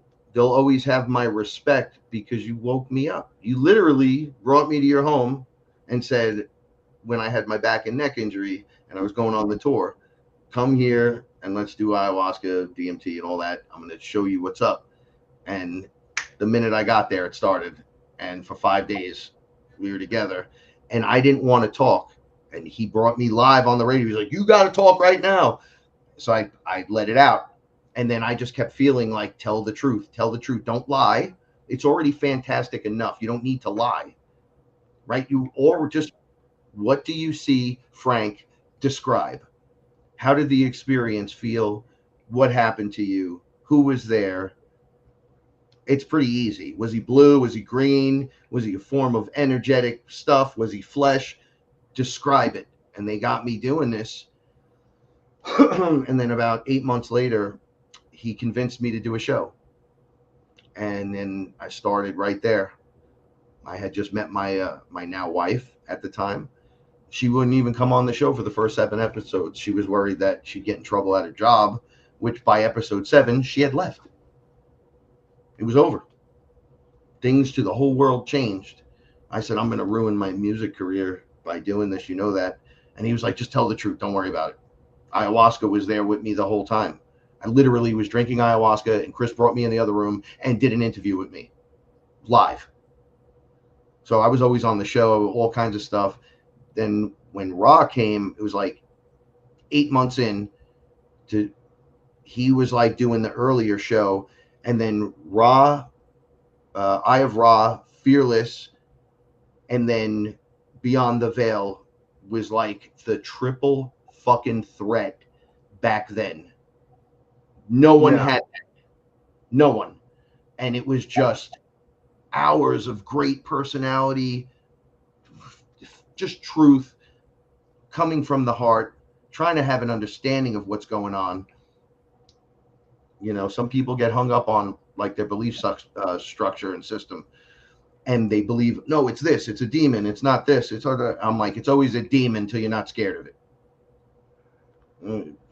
So eventually we all popped off and went our own ways. But Ra's been around doing this longer than I have. Yeah, I know. He's put a lot of time in. Yeah. Though when he describes stuff, I talk to him all the time. So I'm like, hey, listen, how far out of this do you think it is that some of the books that you read by really credible dudes from way long ago, right, like centuries, how do you know that's not you? And you're reading your own work now in the future, able to bring the information forward. Yeah, that's a good point. He's too good. He's got good stuff. Yeah, but he does. He has really good information. And if you take what he's saying and lay it over, let's say, someone like myself, and then you took Chris Geo and laid that over what I'm saying, what he's saying, you get this ultimate description of what's going on. And you're able to sandwich that in and go, wow, would you look at that? There are all these characters that are, and none of us are in the same area. I mean, he's in New York, but he's 45 minutes away. Chris was in another state. He was in Denver at the time. I'm in New York City. I'm in the Bronx. So people were coming together from all over, like Don Rogers from March 4th Productions. March 4th Productions. So he's on your show. I'm pretty sure it was your show, and someone put him under, hypnotized his ass.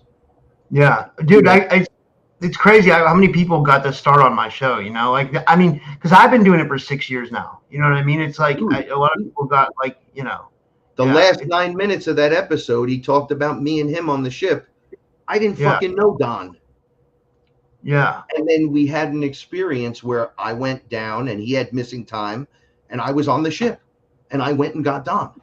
I went and got him, and we were talking in front of students, and we were mapping out what him and I were doing. It was crazy. Dude, that's crazy how connections like that are met, you know? Like, it's amazing. I'm like, I think it's you.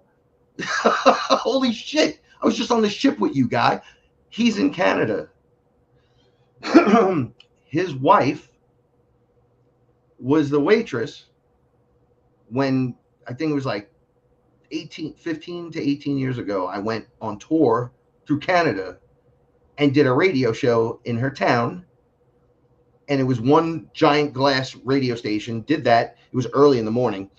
They were the only place to eat. Literally a snowstorm. There's nothing from miles in all direction. We went in there and she was my waitress. I filmed a music video right near where they live. Wow. And years later, when I was like, where in Canada are you? You told me. And then I said, oh, when I traveled, I did this. And the girl was like, oh, you were in the heist.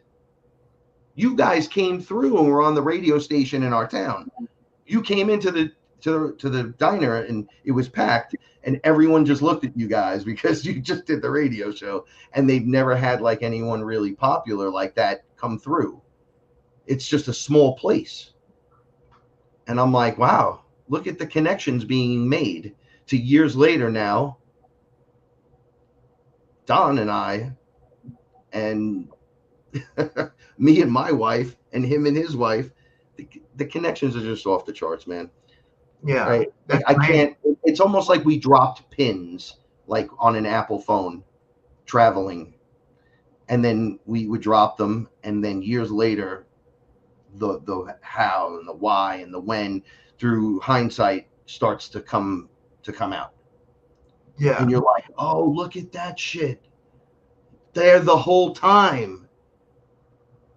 What are the chances that she would have been your waitress and then you guys meet like years later? That's like it's watching your show. It's so huge, but it's so small at the same time, you know? Dude, somebody said to me, there's this guy named Don. He's doing QHT. You have to see this. So I'm like, I don't care. Right? And he's like, no, you have to see this. What do I need to see? He's fucking talking about you. I'm like, I don't know this guy. So I'm watching. It must have just happened. I watched the clip of the show. I watched the whole thing. I'm like, this is cool. The last 9 minutes, he's like, oh, look, it's Frank. And they're like, who? Frank, who? The girl says, who's Frank? It was Frank Castle. You don't know him? Yeah, he's here with me. And this is what we're doing. And then he starts talking about it.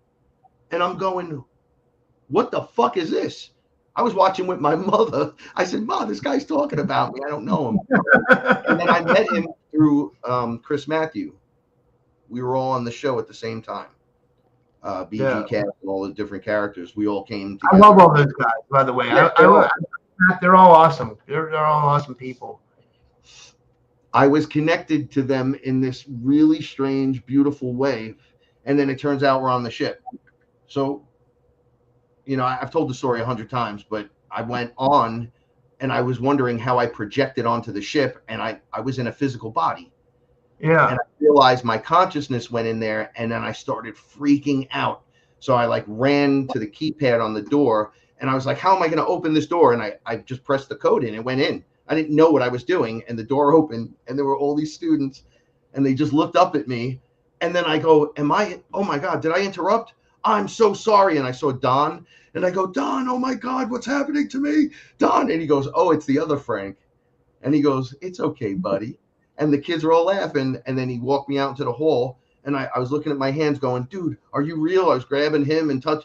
And then I went, "Oh, wait a second. I'm fine. Oh, we're on the ship? Good. We have the meeting now. Let's go." And then he was laughing at me going, that seemed like a rough transition you just had there. And I'm like, I don't know how the fuck we're doing this. What is this projection shit? How, or are they two separate versions of me? One there, one on the ship? Like, how is this working? So there's all these questions. We don't get all the answers, but a little bit at a time. I've met family members. I met my son on the ship, and I don't have kids, so I don't want kids. I like kids, Yeah. but I don't really like kids, right? So I'm like, I'm not the guy you want around him because I'm always like, yo, what the fuck? So I'm up there and he's standing next to me and I'm coming out of the tube. Like I was in that tube where you wake up and you're like, where am I? I was in the liquid and stuff. And I sat up, I looked at him and I said, "Are you God?" And he goes, "No, Dad, I'm your son." And I go, wait a second, I have a kid. And then I was snapped out of it. And I'm like, how do I have a family on the ship? I go, your mother down, Paula. And he goes, "Paula's not my mother." And I go, ooh. And he goes, we understand. Everything's cool. Don't worry about it. I go, "You're already a teenager?" I said, "Hopefully I don't got to pay up for school." I can't stand kids. And he looked at me and he was like, "Yeah, whatever." So it was just a funny interaction, but I've met them.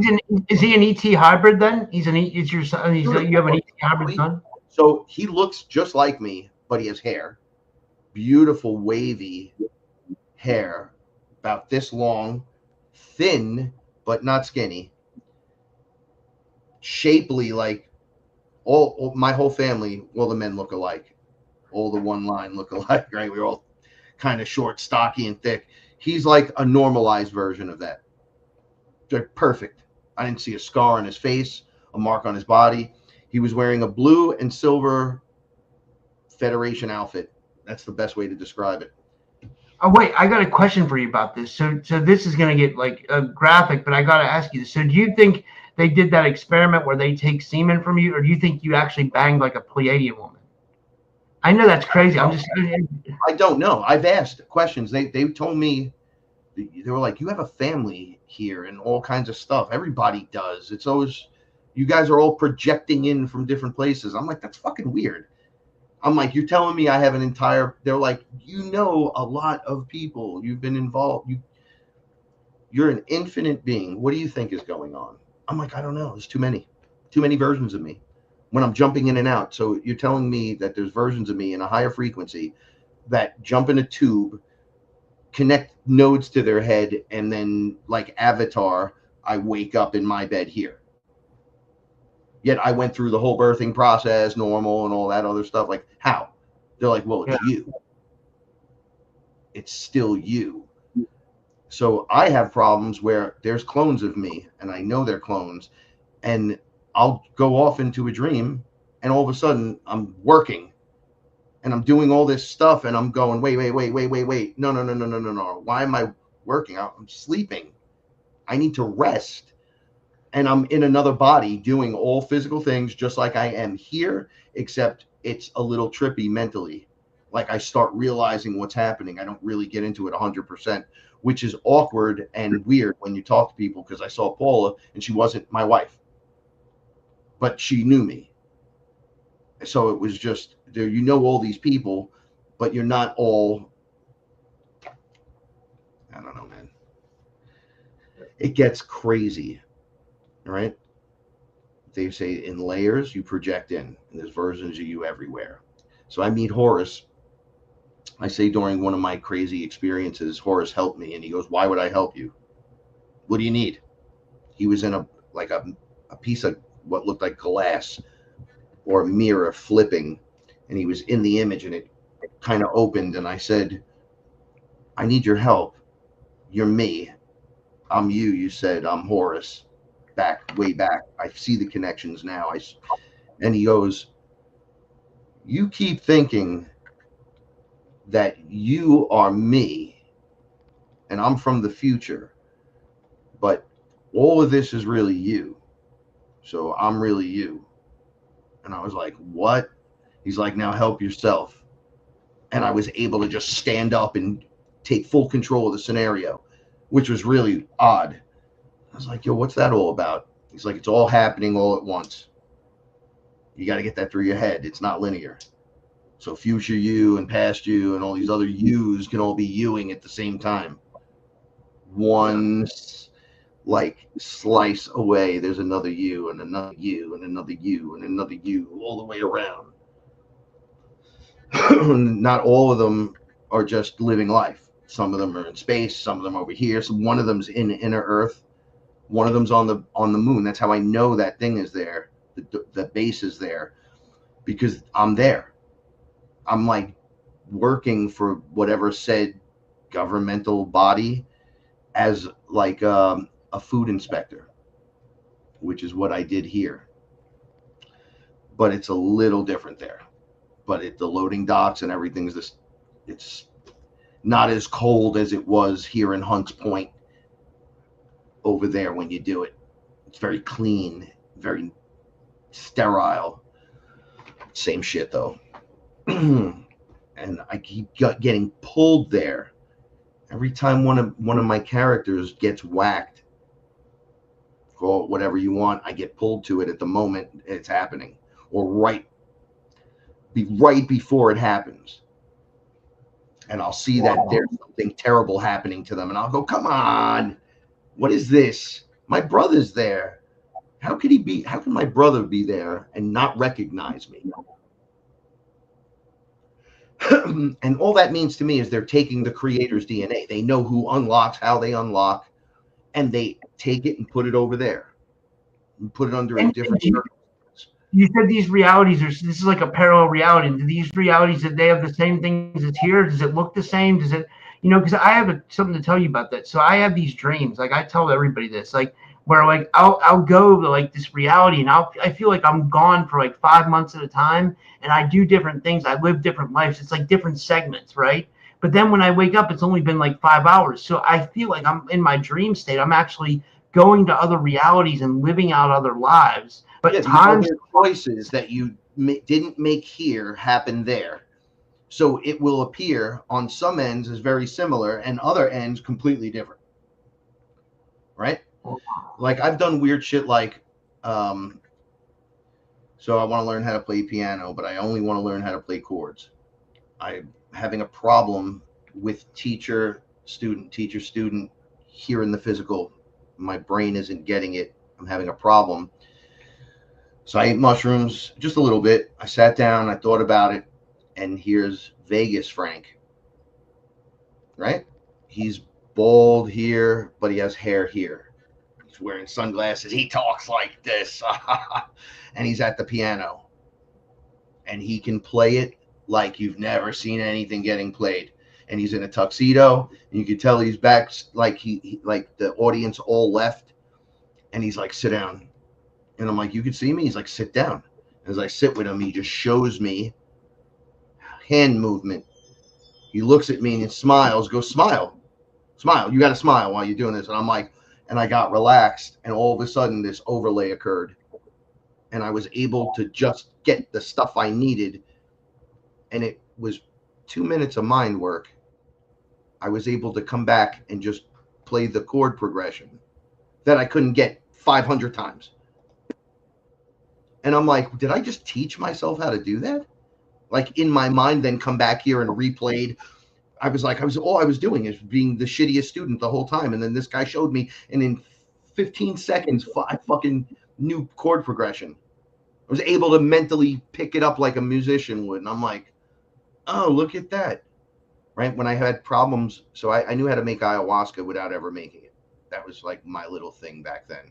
I did ayahuasca, somebody else, and then knew how to do it when I came out. I knew how to do make DMT as well, but chemistry doesn't funk with me too well. Right? So I went and I bought a lab coat. Yeah. It's so funny. I bought all the things and the glasses and all this shit. I ate a little bit of mushroom. I hung out. I says, all right, I got the outfit. I got everything. They were like, perfect. You ready? And then I met that version of me who just knows how to make DMT, right? So he's like, oh, you're doing this part wrong. This is the temperature you need, not that. I'm like, so the whole wrong on my end has been temperature the whole time. No matter what I've done, it didn't work, but that was temperature. He's like, yeah. And then I heard his wife screaming at him, you're always in the science and whatever. So I'm like, what's your problem? He's like, yeah, I don't really know how to, with my wife. So I'm like, what? You don't know how to with your wife? And he's like, no, I know how to do it. I'm just, I can't pull myself away. I just can't find it in me to just go out there and just do what I'm supposed to do. So I go, give me a hug, big guy. I'm a fucking rock star. I hugged him, and something from my heart went boop. He took off his coat, went inside and started jamming with his wife. They were having wine and drinking, and I gone from that scenario. Now I know how to make DMT, and he was doing the right thing. And I was like, oh shit. They're like, you share it with each other, each version. See, you weren't able to do that before, but now you can. I'm like, what? They're like, under ayahuasca, I was the man in my closet, Rob. So I had an experience with someone in my closet. I told my dad. Dad's like, you're a dummy. There's no one in your closet. I had these big, giant closets. I was like, there's a man in my fucking closet. So it turns out I drink ayahuasca. It's me. So the reason why I was so thrown off is because I don't look anything like I did when I was a kid. So to say your future Frank is totally impossible to even guess. When you look at a younger picture of me, you'd be like, no way. So he's like coming into the closet, like there's a man in my closet, and the closet door opens and he sees me, and I go, it's okay. It's me, you, a future you. And he comes into the closet with me, and I'm like, whoa. And he goes, what happened to my hair? What did you do to my face? What is this? He's touching my beard. And I'm like, listen, I already did this, and this. This is personal business that I had with myself. And then I'm like, you don't have to do that. And he's like, what do you mean? I go, you're not going to remember, but you will when it's time. Just don't do that. Do something else instead. Like literally don't do that. I've already done that. So it's okay.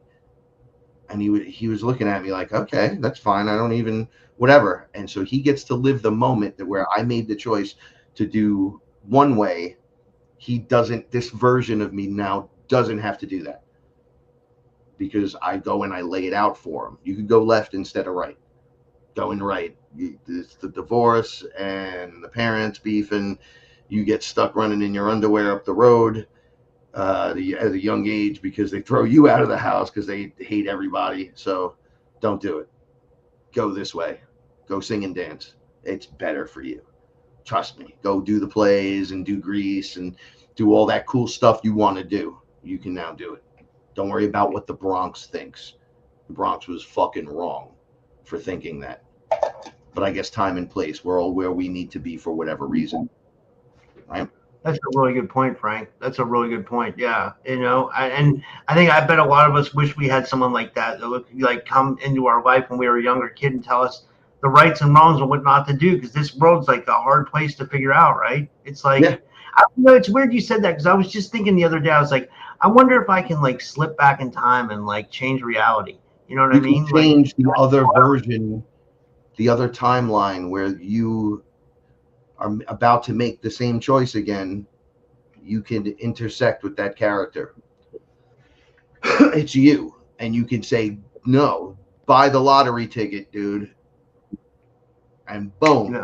So one of the things ayahuasca taught me, we used to do some crazy shit. So we had like a group of like 8 shaman, right? And we would all pick a day and drink ayahuasca. And then Aya would pull us all together, which is wild. We were all from different states. And then we would go, hey, mother, what's going on? Mother Earth, Mother Ayahuasca. And she'd go, okay, my ambassadors go forward. This is what we're doing today. And she would make us descend onto rituals, the most fucked up things you've ever seen.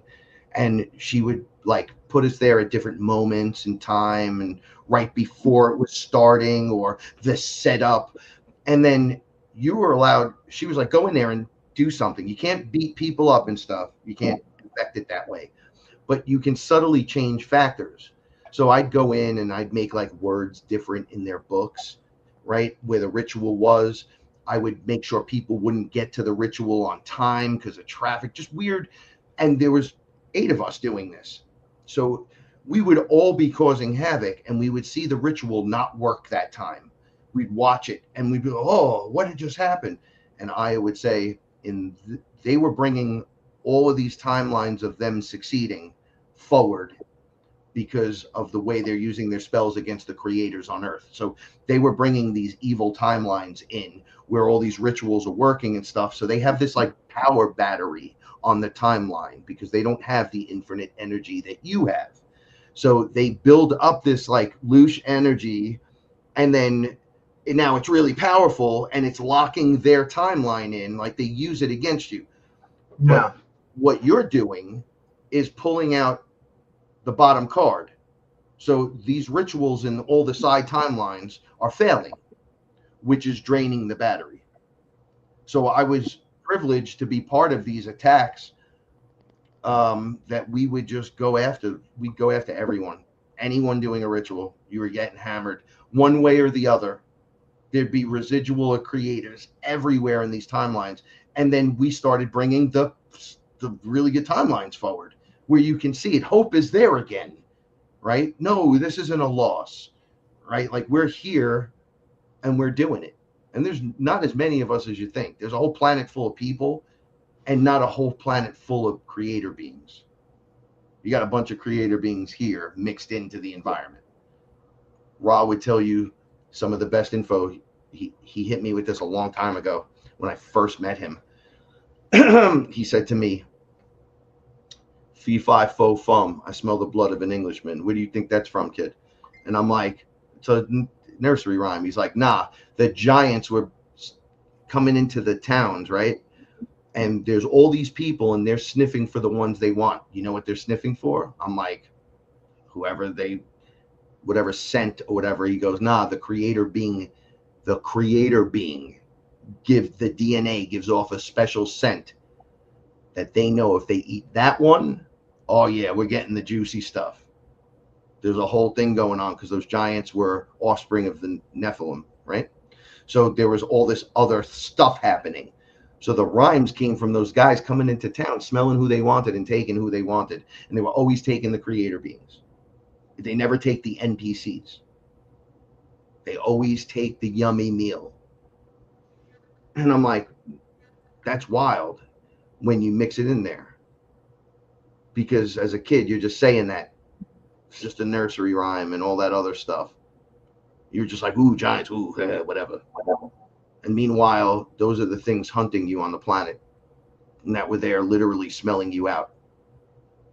Right? Because you're mixed in with everything from everyone might be wearing the flesh suit. Not everyone driving the flesh suit is the same. So you have creators, you have androids, robots, clones, visual deceptions, etc., all the way down the line. You know, and it's inappropriate at this point. It's about to be changed. We're going to learn a lot of stuff. We're going to learn that a lot of this stuff is real. Our science fiction has been the same friggin' story over and over and over and over and over again. Always retold differently, but the same. The Avatar and all these different characters doing all the same things. The SSP is doing, this character set is doing, the Inner Earth is doing, these guys. This was before America was America. Yet these guys there. These guys are blue. Shiva's blue. It's because he's a fucking ET that came here from outer space, like, and was able to ascend through it. Just like Ra, just like Toth and all these other characters. They were all there. They're all lowercase d guys. And our DNA comes directly from them as the creator beings. Right? You got Cain and Abel, the story. So you got a Canaanite, which doesn't have the DNA, and Abel, who literally, you get Enoch, Noah, Moses, King Solomon, all the way to me and you and some other, like we're all resonant of one set of DNAs or another. Mine goes right directly to King Solomon.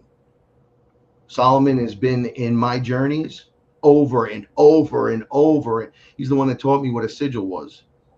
I'm like, how is this possible? He's like, I'm your ancestor. The creator being ancestor. The powers and abilities that I had wasn't because of black magic. I can do this because of my flesh suit is unlocked and capable of doing this. I can trap you here, put you here, you get to work and do that. And everyone will be happy doing it. It was a different time, a different place. So we can go right back up to the chain of command, all the way down to little old us, opening now as the flower of life, becoming the creator we were meant to be. Right? So everyone can do any of this stuff. It's your own original contract that you have with the universal structure, whether you do it now or later. It's going to happen one way or another, this lifetime or the next. There's a whole bunch ready to do it right now. I think that's a good spot to wrap it up, unless you guys have any, if you have any questions, or anyone in the audience has any questions. I didn't realize. We can do that real. I'll do a couple of questions. Yeah, if you guys have questions for Frank, put them in the chat real quick. This one's from the Andromeda. And he says, what about creator beings from another universe? Does that exist? Yes. They come in many forms. They come in infinite forms. So yes, creator beings from other universes, other planets, other dimensions, you name it, we got it. Right? So, and Melly says here, she's a good quote. She says, it only takes a tiny spark to light up the room and change the frequency. Right? Sometimes it's a smile, a good observation, right? The smallest thing sets off the biggest explosion, right? The little tiny spark, the whole room lights. Everything's changed. Wow, look at that. Imagine bringing that with you everywhere. Everywhere. And then others have that as well. And instead of being ego about it, we just be like, yo, what's up? And it goes, right? There's no end to this. We could really make something beautiful happen in this place, which is what we're going to do eventually. It's just we got to get through this moment. I agree. Wow. Well, this was amazing, Frank. Yeah, did you want to tell people where they can find you and stuff and anything you want to promote? And thanks for coming on, man. This was awesome. Thank you for having me. So I took Fearless with Frank Castle, and it's now on Spreaker, iHeart, Amazon, iTunes, and everything attached to it. You could find it at my home base on YouTube, Frank Castle Fearless, or at Fearless Tribe on YouTube. If you could just go there, throw a sub, click a like, I'd really appreciate it. And then my music group is Sons of the Suns Music, SUN, Sons of the Sun. Just put it as one giant word. We're everywhere. We got 12 tracks. Each one's a single, each one fantastic in their own right, each one containing the frequency, the fun stuff, not the down stuff. Boo. We got enough of that shit. We need to turn the volume up a little bit on the good. So come join us and click like, subscribe, share. Don't forget to check out over here and click like on today's show. Share it around with all your friends, right? Oh, yeah. Coming together. We're creating the family. So stay fearless, everyone. And remember, the universe rewards bravery. Rob, thank you so much. Thanks, man. This was awesome. And thank you, everybody. And I'll be seeing you guys tomorrow. And